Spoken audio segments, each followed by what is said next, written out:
Hello and welcome to another story time. This particular story time is about my grandmother Dolly and how Alzheimer's changed our relationship. So my relationship with my grandmother initially started as almost more like a mother-daughter relationship. This is my father's mother, and I lived with her and my grandfather from about ages 5 to 8. And then I later lived with my grandmother when I was 14 to 15 years old. She taught me how to cook scrambled eggs and how to put my hair in rollers and very motherly sorts of things, helped me with my math homework. What made her particularly special to me was that in all this time that me and usually my brother as well, sometimes a cousin, would live with her, she never made me feel like a burden, which we definitely were. At the very least, we were a financial burden, but also her time, her energy, the time frame, like about 5 to 8 years old, was also a time when my grandfather, the love of her life, was also dying of cancer, and she was his sole caregiver. So to have us terrible little children around was without a doubt a burden. But she never said it for certain, but never even made at least me feel that way. I can't speak for everyone else, but I never got that vibe from her, which made her just super special to me. I did also spend a summer with her when I was, I think, like 11 or 12. And then lived with her from 14 to 15. And at that time, she had remarried because my grandfather had passed. And her husband had this tiny little, they lived in half of a duplex. It was very small. It just had one bedroom, one bathroom. And my bedroom was actually the enclosed front porch. And I slept on the floor. But it was one of the happiest times of my life, because they lived in Westborough, Massachusetts at that time, and that was my favorite school I had ever been to, and I just loved living with her, and it was safe, and it was just a very happy memory. And again, she never made me feel like a burden, and again, I definitely was, but she was just really special in that way. Now, fast forward a bit, and after I had my children, we ended up moving to Kansas for a few years. And during that time frame, I would hear from family members that she was starting to repeat herself a lot and forgetting things. Now, by that time, her and her husband had to move out of their duplex because the homeowner had sold the house, and they moved into a 55 and over, sort of like an apartment complex. And I would go and visit her there, and I could definitely see what people were talking about. By that point, she definitely had no idea who I was. She knew that she knew me, but she could not have told me my name, and definitely not how we were related. But I would come visit her anyway because I understood how important it was that she have some sort of social interaction. To not have that, for people with Alzheimer's, it can really exacerbate the disease.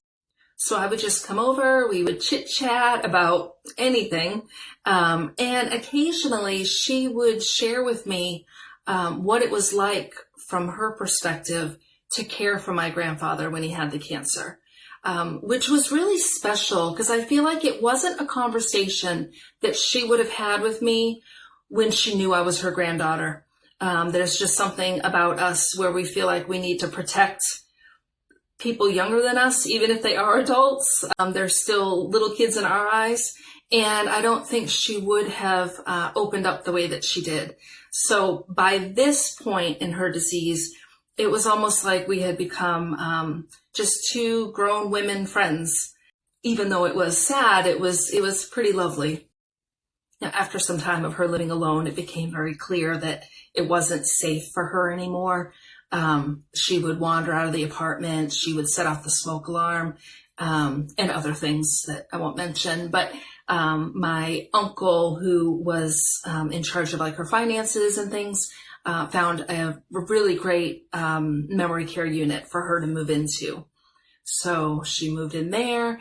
And then I would come and visit her, usually on my lunch breaks or sometimes on the weekend. My dad would come with me to visit her.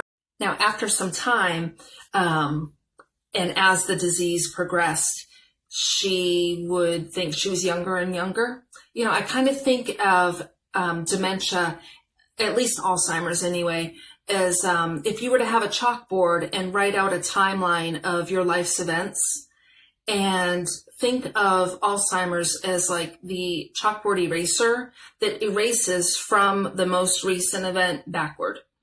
And you can still see faint traces of it, but for the most part, you can't really read the words that are there, if that makes sense. So as time went on and her disease progressed, her age, mental age, got younger and younger as what happens with the disease. And so I had gone one day on my lunch break to go visit her. She was with physical therapy. They had her down the hallway and had her using her walker. She primarily was in a wheelchair, but for exercise, they would have her use the walker and follow behind her with the wheelchair. And so they were doing this, and it was almost her lunchtime. So they were just heading towards the dining room. So I walked ahead of her to sort of lead her into the dining room. And when we got there and she sat down, she shared with me that she thought that we were two friends walking to school together. And I just thought that was the coolest thing, because I would have loved to have been her friend. And so this is what I mean when I say that Alzheimer's really changed our relationship. So we've gone through all these facets together of grandmother, granddaughter, also sort of mother-daughter, and two grown women and childhood friends. And we don't get those relationships without Alzheimer's or dementia. And I know it's so difficult to find beauty in that. It's a very hard thing to wrap your head around, but Alzheimer's takes so much away from us that I think it's important that we try as hard as we can to focus on any sort of beautiful moments that it can give us. We can either look at the sadness and the heartbreak of it, or we can try and find some glimmers of something positive. And looking only at the negative doesn't serve anyone. It doesn't do any good. So if we can look for some types of beautiful moments and focus our attentions on those, we'll be happier and our loved ones will be happier too. And so this is what I mean when I say that Alzheimer's really changed our relationship. So we've gone through all these facets together of grandmother, granddaughter, also sort of mother-daughter, and two grown women and childhood friends. And we don't get those relationships without Alzheimer's or dementia. I hope you enjoyed this story. I enjoyed telling it. I always enjoy sort of reliving these memories of my grandmother. She was just so special to me. If you've got similar stories, please share in the comments, and I will see you in the next video.